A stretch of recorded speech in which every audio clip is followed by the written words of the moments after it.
నమస్తే, welcome to RP7 TV news.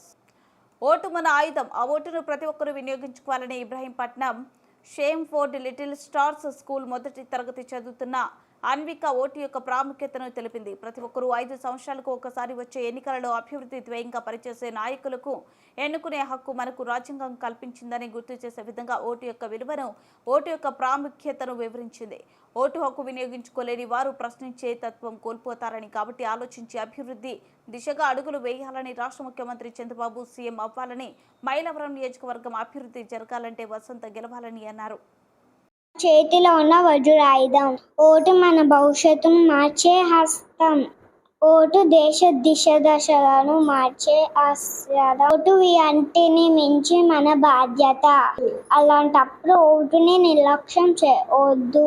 మనం బాగుండాలంటే దేశం బాగుండాలి. మన దేశం బాగుండాలంటే తెలుగుదేశం ప్రభుత్వం రావాలి. బాబు తాతగారు గెలవాలి. అభివృద్ధి కావాలి. మైలవరంలో అభివృద్ధికై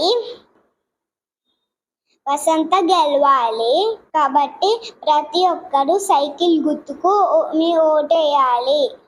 జై తెలుగుదేశం, జై తెలుగుదేశం, జై చంద్రబాబు తాత, జై జై వసంత.